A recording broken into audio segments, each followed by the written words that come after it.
शांति। 19 जुलाई 2023। बाबा के महावाक्य। मीठे बच्चे, तुम्हारा यह जन्म बहुत ही अमूल्य है, क्योंकि बाप स्वयं इस समय तुम्हारी सेवा करते हैं। लक्ष्य सोप से तुम्हारे वस्त्र साफ करते हैं। प्रश्न: जो अल्लाह को सृष्टि का रचयिता कहते हैं, उनसे कौन सा प्रश्न पूछना चाहिए? उत्तर: उनसे पूछो, जब अल्लाह ने सृष्टि रची तो रचना के लिए उन्हें फीमेल चाहिए। भला अल्लाह की फीमेल कौन? गॉड फादर कहते हो तो जरूर मदर भी चाहिए ना। तुम बच्चे इस गुह्य राज को अच्छी तरह से जानते हो। अल्लाह की फीमेल है यह ब्रह्मा, यह है तुम्हारी बड़ी माँ। इस बात को मनुष्य समझ नहीं सकते। गीत: किसने ये सब खेल रचाया? ओम शांति। बच्चे जानते हैं, कोई भी मनुष्य इस गीत का यथार्थ अर्थ कर न सके। नाटक बनाने वाले भी नहीं समझते, ऐसे ही गीत बना देते हैं, जैसे शास्त्र बना देते हैं, समझते कुछ नहीं। तुम वेदों के लिए कहते हो यह धर्म शास्त्र नहीं है। शास्त्र कहेंगे, लेकिन धर्म शास्त्र नहीं है। अब धर्म शास्त्र से तो कुछ फायदा होना चाहिए। धर्म शास्त्र का अर्थ भी नहीं समझते हैं। शास्त्र अर्थात जिससे कोई धर्म स्थापन होता है किसी द्वारा। तो पूछना चाहिए, वेद उपनिषद किस धर्म के शास्त्र हैं? वह धर्म किसने स्थापन किया? इनसे तो कोई धर्म ही नहीं निकलता है। कौन कौन से धर्म है वह भी समझाया जाता है। जैसे झाड़ में मुख्य है थुर माना तना, फिर बड़ी डाल, फिर छोटी छोटी टाल टालियां निकलती हैं। तो बच्चों को समझाया जाता है, यह जो धर्म शास्त्र है, सर्वशास्त्रमयी शिरोमणि गीता, वह है थुर। उनके बाद बाकी सब ठहरे रचना। यह इस्लामी, बौद्धी, क्रिश्चियन आदि यह सब कल्प वृक्ष के टाल हैं। गीता में भी लिखा हुआ है, मनुष्य सृष्टि का झाड़ है। तो यह झाड़ का राज बुद्धि में अभी बैठा है। इसका मुख्य थुर है आदि सनातन देवी देवता धर्म। इस झाड़ की भेंट बड़ के झाड़ से की जाती है। वह बहुत बड़ा होता है। झाड़ जब पुराना होता है तो उनका थुर माना तना सड़ जाता है, बाकी टाल टालियां रहती हैं। यह भी ऐसे ही है। बच्चे जानते हैं, इनका थुर जो देवी देवता धर्म था वह अब है नहीं। परमात्मा 24 अवतार लेते हैं तो वह सर्वव्यापी हो नहीं सकते। जब अवतार लेते हैं तो उनको सर्वव्यापी कैसे कहेंगे? नई बात है ना। कितना बड़ा झाड़ है, थुर है ही नहीं। एक भी मनुष्य नहीं जो कहे हम आदि सनातन देवी देवता धर्म के हैं। सतयुग को लाखों वर्ष पिछाड़ी में ले जाते हैं। कितनी मुश्किलात की बात हो गई है। अब सभी मनुष्य दुखी ही दुखी हैं। सुखी कौन हो सकता है? सन्यासियों की बुद्धि में भी यह भेंट आएगी नहीं कि यहाँ काग विष्टा समान सुख है और अथाह दुख है। यह उन्हों को पता नहीं है। अब बाप बतलाते हैं, तुमको अथाह सुख में फिर ले जाता हूँ। इस समय अपना पाठ बजाए सभी कुछ करके छिप जाते हैं।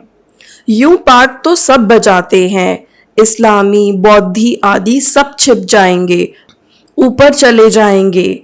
यह भी कोई नहीं जानते। मनुष्यों को ही समझाया जाता है, जानवर को तो नहीं बताएंगे। मनुष्य का जन्म सबसे ऊंचा गाया जाता है। वह कौन सा? कहते भी हैं कि मनुष्य की तो चमड़ी भी काम में नहीं आती।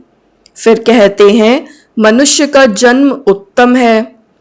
वास्तव में तुम्हारा यह जन्म उत्तम है, जो बाप बैठ तुम्हारी सेवा करते हैं। दुनिया के मनुष्यों का यह जीवन बहुत कनिष्ठ है। तुम जानते हो, हम भी पहले छी मूत पलीती मनुष्य थे। अब बाबा हमारे इस वस्त्र को ज्ञान लक्ष्य सोप से साफ करते हैं और कहते हैं, अब अपने बाप को याद करो। इस दुनिया में बाप को कोई भी नहीं जानते हैं। बाप को जाने तब तो बच्चे बने, शिव के बने, ब्रह्मा के बने, तब पौत्रे कहलाएं। ब्राह्मण भी दो प्रकार के हैं, एक है मुख वंशावली, दूसरे हैं कुख वंशावली। तुम हो ब्रह्मा के मुख वंशावली ब्रह्म कुमार कुमारियां। ब्रह्मा का बाप कौन? शिव बाबा। उनका बाप तो कोई होता नहीं। तुमको पढ़ाने वाला भी वह है, तुम्हारा गुरु भी वह है। अभी सम्मुख बैठे हैं, फिर छिप जाएंगे। पतित दुनिया को पावन बनाए देवी देवता धर्म की स्थापना कर और सबको मुक्ति धाम में ले जाएंगे। 21 जन्मों का सुख दे दिया, फिर और क्या चाहिए। बाबा सदा सुखी तो बनाते हैं, बाकी ऊंच पद पाने लिए तो पुरुषार्थ करना पड़े। श्री कृष्णपुरी को सुखधाम कहा जाता है। श्री नारायण का बचपन नहीं दिखाते हैं, श्री कृष्ण का स्वयंवर दिखाते हैं। अगर राधे से स्वयंवर हुआ तो फिर उनका नाम क्या बदली हुआ, वह दिखाते नहीं। लक्ष्मी नारायण का तो मनुष्यों को पता नहीं, उनके जीवन चरित्र की कोई जानते नहीं। तुम अभी समझ रहे हो, कोटों में कोई ही निकलेगा जिसने पूरा चक्र लगाया होगा। तुम यह जानते हो, भक्ति वह करते जो पहले पहले पूज्य से पुजारी बनते हैं। भक्त तो सभी हैं, सरसों के मुआफिक मनुष्य हैं। तुम जानते हो, अब बेचारे सभी मौत की चक्की में हैं। अब तुम बच्चों को बहुत बड़ी बुद्धि मिली है। 84 जन्मों का चक्र बुद्धि में रखना बड़ा सहज है। हम अभी ब्राह्मण हैं, सो फिर देवता बनेंगे, फिर 84 जन्म लेने पड़ेंगे। हम सो का अर्थ भी बच्चों को समझाया है। हम सो हम यहाँ भी गाते हैं। और धर्मों में यह अक्षर ही नहीं, ओम माना भगवान समझ लेते हैं। वास्तव में ओम अर्थात अहम आत्मा। वह फिर उल्टा कह देते, आत्मा सो परमात्मा। अच्छा, फिर क्या? हम शरीर तो है नहीं। परम पिता परमात्मा तो ऐसे कह न सके कि अहम आत्मा मम शरीर। वह बाप कहते हैं, अहम आत्मा तो बरोबर हैं। हमने यह शरीर लोन पर लिया है। यह हमारी जुत्ती नहीं है, हमारे पैर हैं नहीं। हमारे चरणों की पूजा हो नहीं सकती। कृष्ण के चरण है, हमारे तो है नहीं। मैं हूं ही निराकार। यूं तो आत्मा भी निराकार है, परंतु वह 84 जन्मों में आती है। मेरा तो शरीर है नहीं, मैं अशरीरी हूं। तुमको भी कहता हूं, अशरीरी बनकर मुझे याद करो। तुम जानते हो बाबा आया हुआ है, उनका क्या पाठ है? पतित सृष्टि को पावन बनाना। निराकार तो जरूर कोई शरीर में आया होगा। मनुष्यों को पता न होने कारण उन्होंने फिर नाम लिख दिया है, फर्स्ट प्रिंस श्री कृष्ण का। अब श्री कृष्ण यहाँ कैसे आ सकता, यह समझकर फिर समझाना है। टैगोर आदि गीता की कितनी महिमा करते थे। वास्तव में यह श्री कृष्ण के बहुत जन्मों के अंत का जन्म है, जिसमें शिव बाबा बैठ गीता ज्ञान सुनाते हैं। बाबा कहते हैं, मैं छोटे बच्चे के तन में कैसे बैठ सुनाऊंगा, जरूर अनुभवी रथ चाहिए।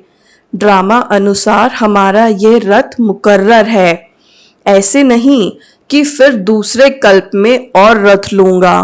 ब्रह्मा द्वारा ही स्थापना करेंगे। कल्प पहले भी तुम ब्रह्म कुमार कुमारियों ने ब्रह्मा द्वारा वर्षा लिया था। अब बाप कहते हैं, और संग तोड़ मुझ संग जोड़ो। मेरा तो एक शिव बाबा, दूसरा न कोई। तुम मात पिता, जिसकी इतनी महिमा है, अभी तुम उनके सम्मुख बैठे हो। विचार किया जाए, बरोबर हमको किसने रचा? कहते हैं अल्लाह ने रचा, तो जरूर अल्लाह की कोई फीमेल भी होगी। अल्लाह तो निराकार है, उनकी फीमेल फिर कहाँ से आई? तुम गॉड फादर कहते हो, तो फादर हमेशा रचता होता है। मदर ही ना हो तो उनको फादर कैसे कहेंगे? बच्चा पैदा होता है तभी फादर कहते हैं ना। यह किसको पता नहीं गॉड फादर की फीमेल कौन है। यह है सबसे गुह्य बातें। आदम बीबी दोनों हैं। आदम उनको कहेंगे तो फिर सरस्वती को बीबी नहीं कह सकते। वह बीबी हो तो फिर उनकी माँ कौन? यह बड़ी समझने की बातें हैं। बाप ही बैठ समझाते हैं। इस हिसाब से यह ब्रह्मा मेरी सजनी हुई। इसके मुख द्वारा रचता हूँ तुम बच्चों को। ब्रह्मा तन में प्रवेश करता हूँ। उन्हों को संभालने लिए फिर जगत अम्बा निमित्त बनी हुई है। आदि देव ब्रह्मा और जगत अम्बा सरस्वती यह कौन है? विवेक कहता है ब्रह्मा की बेटी है। तो रचना कैसे रची? ब्रह्मा द्वारा रचा तो यह है बड़ी माँ। फिर संभालने के लिए मम्मा भी है, बाबा भी है। पहले नंबर में सरस्वती जाती है। जगत अम्बा की कितनी महिमा है। अब तुम समझ गए हो। हम सो ब्राह्मण बने हैं। हम ईश्वर की गोद में आए हैं। इसमें भी दो प्रकार के हैं, सगे और लगे। एक ही माता के बच्चे फिर सगे और लगे का तो सवाल ही नहीं उठता। यहाँ भला सगे और लगे क्यों कहा जाता है? कहते हैं जो सगे बनते हैं वो प्रतिज्ञा करते हैं, हम पवित्र बन वर्षा लेंगे। तो ऐसे पवित्र ही गद्दी नशीन वारिस बनते हैं। लगे फिर प्रजा में चले जाते हैं। सगे भी बहुत बनेंगे, फिर उनमें भी नंबरवार होंगे। जितना जो पुरुषार्थ करेंगे वह माँ बाप के तख्त पर बैठेंगे। मम्मा बाबा तख्त पर बैठते हैं तो हमको भी तख्त मिलना चाहिए, परंतु बनेंगे नंबरवार। तो यह है योग की यात्रा। बाबा को याद करना है, स्वदर्शन चक्र फिराना है, आप समान बनाना है। मेहनत करनी पड़ती है आप समान बनाने में। बच्चियां परिचय देकर बाप के पास रिफ्रेश होने लिए आती हैं। बाबा देखते हैं कौन कौन बाप से पूरा वर्षा लेंगे और सब तरफ से ममत्व मिटाए एक तरफ लगाएंगे। जानते हैं बाबा हमको विश्व का मालिक बनाने वाला है। बाप कहते हैं हम तुमको स्वर्ग का मालिक बनाएंगे। फिर चाहे सूर्यवंशी चाहे चंद्रवंशी बनो। तो बाप अपने आप सब कुछ कर रहे हैं, फिर छिप जाएंगे। घड़ी घड़ी अवतार तो लेते नहीं हैं, उनको अपना शरीर ही नहीं है। वह एक ही बार आते हैं। तुम तो घड़ी घड़ी एक चोला छोड़ दूसरा लेते रहते हो। मैं पुनर्जन्म में आता नहीं हूँ। कितना अच्छी रीति समझाते हैं। आगे यह बातें बुद्धि में नहीं थी। अनायास घर बैठे रास्ते जाते बाबा ने प्रवेश कर लिया, फिर मालूम पड़ा। अब दिन प्रतिदिन सब बातें बुद्धि में बैठती जाती हैं। कहते हैं ना हम 7 दिन का बच्चा हूँ, 2 मास का बच्चा हूँ। यह ज्ञान तो सेकंड में भी मिल सकता है। कितने बच्चे हैं और कोई सत्संग नहीं होगा जहाँ इतने बच्चे हों। प्रजापिता ब्रह्मा और जगत अम्बा भी बाप के बेटे बेटी हैं, न कि मेल फीमेल। मेल फीमेल इतने बच्चे कैसे पैदा करेंगे? कुख वंशावली की तो बात ही नहीं। जिन्होंने कल्प पहले मात पिता का बनकर वर्षा पाया है वही आते रहते हैं। कलम लगती रहती है, बगीचा है ना। अभी देवी देवता धर्म के फूल तो है नहीं, बाकी सब जैसे कांटे हैं, चुभते हैं। यह कांटों की दुनिया है। बाप आकर कांटों से कली, कली से फूल बनाते हैं। श्रीमत पर नहीं चलते हैं तो फिर गिर पड़ते हैं। बाबा समझ जाते हैं, यह विकारों में गिर पड़ा। अभी तुम पतित से पावन बन रहे हो। बापू गांधी भी पतित पावन को याद करते थे, चाहते थे वर्ल्ड ऑलमाइटी अथॉरिटी का राज्य हो, सो तो बाप ही स्थापन करेंगे। तुम जानते हो, अब हमको इस कंसपुरी से कृष्णपुरी में जाना है। भारत में सतयुग था, लक्ष्मी नारायण का राज्य था। 5000 वर्ष की बात है। 5000 वर्ष से पुरानी चीज कोई होती नहीं। लाखों वर्ष की तो कोई चीज रह न सके। देखो, तुम बूढ़ी माताएं गुड़गांव से आई हो मात पिता पास, जिनसे वर्षा मिलना है। बाप भी बुढ़ियों को देख खुश होते हैं। 5000 वर्ष पहले भी आकर वर्षा लिया था। सारा मदार पुरुषार्थ पर है।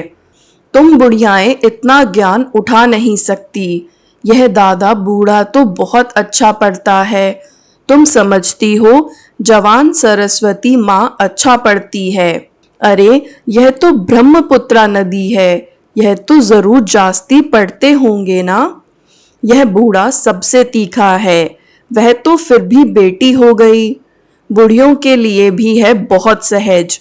बाबा को याद करते रहो। ओहो, शिव बाबा कुर्बान जाऊं, आप तो सुखधाम ले जाते हो। बस ऐसे खुशी में रहो तो भी बेड़ा पार है। हमेशा समझो, शिव बाबा समझाते हैं, इनको छोड़ दो। ऐसे ही समझो, शिव बाबा सुनाते हैं तो बुद्धि योग शिव बाबा पास जाने से विकर्म विनाश होंगे। मम्मा भी शिव बाबा से सुनकर सुनाती है, सदैव एक शिव बाबा की ही याद रहे तो विकर्म विनाश होते रहेंगे।